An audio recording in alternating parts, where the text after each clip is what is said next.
कैसे हैं आप लोग मित्रों। आज मैं आपके सामने एक बड़े महत्वपूर्ण मंत्र के विषय में बताऊंगा जो भागवत जी का मूल मंत्र है ओम नमो भगवते वासुदेवाय। इसमें नमः शब्द नहीं लगाना चाहिए। बहुधा लोग इसमें नमः शब्द लगा देते हैं जो कि ये मंत्र अशुद्ध हो जाता है। इसलिए केवल मंत्र इतना ही है, ओम नमो भगवते वासुदेवाय। ये 12 अक्षर का मंत्र है। ये वो पावरफुल मंत्र है। अगर इसी मंत्र का जप किया जाए तो भगवान कृष्ण की प्राप्ति हो जाए, उनकी कृपा मिल जाए। अगर इसी मंत्र का जप किया जाए तो भगवान विष्णु की प्राप्ति हो जाए, उनकी कृपा मिल जाए। अगर इसी मंत्र का जप किया जाए तो ब्रह्म की प्राप्ति हो जाए, ब्रह्म की कृपा प्राप्त हो जाए। ये मंत्र इसका सबसे पहले जप स्वयंभू मनवंतर में मनु और शत्रुपा ने किया था। स्थान था नैमिषारण्य। ये नैमिषारण्य उत्तर प्रदेश में सीतापुर जिले में पड़ता है। नैमिषारण्य ये बहुत ही महत्वपूर्ण तीर्थ है। जितने संसार के तीर्थ हैं उसमें सबसे बड़ा तीर्थ अगर कोई है तो नैमिषारण्य है। देवी भागवत में श्लोक आया है पृथिव्याम नैमिषम तीर्थम। रामायण में भी इसका उल्लेख मिलता है। तीर्थ वर नैमिष विख्याता अति पुनीत साधक सिद्धिदाता। अत्यंत पुनीत है और साधक को सिद्धि दिलाने वाला है। ये वो नैमिषारण्य है कि ब्रह्म का प्राकट्य यहीं पर सबसे पहले हुआ। 18 पुराण यहीं पर व्यास जी के द्वारा लिखे गए हैं और सूत जी ने 18 पुराण यहीं पर कहे हैं। और भगवान विष्णु का चक्र यहीं पर गिरा था। वो स्थान परम पवित्र है। उस नैमिषारण्य के पास से एक नदी निकलती है जिसका नाम है गोमती नदी। ये स्थान बहुत महत्वपूर्ण है, बड़ा ही सुंदर है और बहुत ही सिद्धि देने वाला है। मेरा कहने का मतलब ये था कि ओम नमो भगवते वासुदेवाय इस मंत्र का जप किया मनु शत्रुपा ने तो ब्रह्म की प्राप्ति हुई। इसी मंत्र का जप किया ध्रुव जी ने, जो भगवान विष्णु की प्राप्ति हो गई। जब ध्रुव जी तपस्या करने के लिए जा रहे थे तो रास्ते में नारद जी मिले और नारद जी ने कहा, अरे ध्रुव जी, मैं तुम्हें एक दिव्य मंत्र देता हूँ। इस मंत्र के जपने से तुम्हें भगवान विष्णु की प्राप्ति होगी, लेकिन जब आप जप करें तो ध्यान करना है। देखिए इसमें लिखते हैं ध्यान के लिए, ये भागवत जी का 4th स्कंद 8वां अध्याय श्लोक संख्या 52 यानी 52। इसमें लिखते हैं भगवान विष्णु का कैसे ध्यान किया जाए। एवं भगवतो रूपम सुभद्रम ध्यायतु मनः निवृत्त्या परया तृणम संपन्नम न निवर्तते।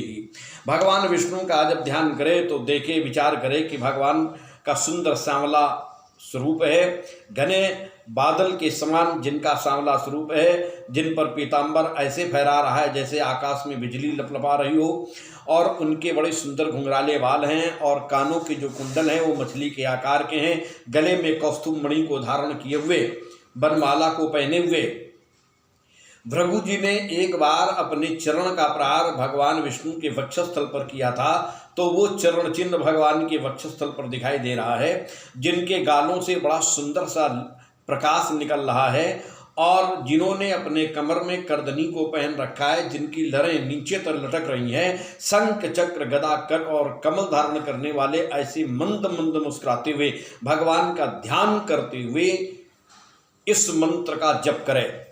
और देखिए एक और बड़ी महत्वपूर्ण बात भागवत जी में आई है। इस मंत्र का प्रभाव कैसे दिखने लगता है, देखो जरा।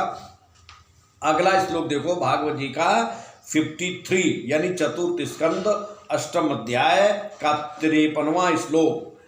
जप्यस्य परमो गुह्या श्रूयता मे नपात्मज यम सप्तरात्रम प्रपठन पुमान पश्यति खेचरान।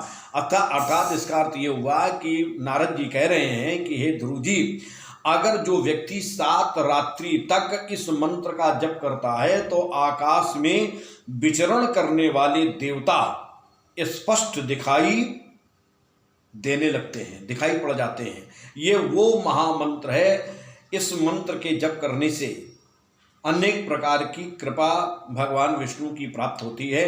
मैं एक बात और कहूँगा कि जो बच्चे बुद्धि जिनकी परमात्मा में नहीं लग रही है या जिनका पढ़ाई में मन नहीं कर रहा है, ऐसे बच्चों के लिए, ऐसे लोगों के लिए ये मंत्र को कहा जाए कि इस मंत्र का जप करें तो निश्चित ही उनकी विद्या में विकास होगा, उनकी बुद्धि में विकास होगा। और ये मंत्र सर्व कल्याणकारी है, अनेक प्रकार की उन्नति देने वाला, सभी के लिए बहुत ही लाभप्रद है। उत्तम बुद्धि, विद्या, धन, ऐश्वर्य, सुख, लाभ, मनोकामनाओं को भी पूर्ण करने वाला है। अगर आप किसी कामना को, किसी बात को लेकर के परेशान हैं, आपका काम पूर्ण नहीं हो रहा है, तो आप परेशान ना हो। एक माला ओम नमो भगवते वासुदेवाय मंत्र का जप आप प्रारंभ कर दें। इस मंत्र का जप या तो तुलसी से करें या वैजंती की माला से करें। वैजंती की माला हो या तुलसी की माला हो, इस माला से ओम नमो भगवते वासुदेवाय इस मंत्र का जप अगर आप प्रारंभ करते हैं तो आप अगर किसी समस्या में ग्रसित हैं तो वो समस्या शीघ्र ही आपकी छूट जाएगी और उस समस्या से आप मुक्त हो जाएंगे। और कोई अगर आपके अंदर बहुत बड़ी कामना है कि हमारा ये कार्य पूर्ण हो जाए, तो आप विश्वास रखिए, मन में भगवान का ध्यान करते हुए शुद्ध मन से, पवित्र मन से, हृदय से भाव विभोर हो करके जैसा भी सुंदर भाव बना सकते हैं, उस भाव से अगर आप भगवान का ये मंत्र का जप करते हैं तो वो आपकी मनोकामना निश्चित ही पूर्ण होगी। ये मंत्र सभी के लिए परम कल्याणकारी है, चाहे छोटा हो चाहे बड़ा हो, सभी लोग इस मंत्र का जप करें जिससे कि भगवान की कृपा प्राप्त हो। साथ में मैं अगली बार आपसे फिर मिलूंगा एक नए एपिसोड में कुछ नई जानकारी के साथ में। तब तक के लिए नमस्कार।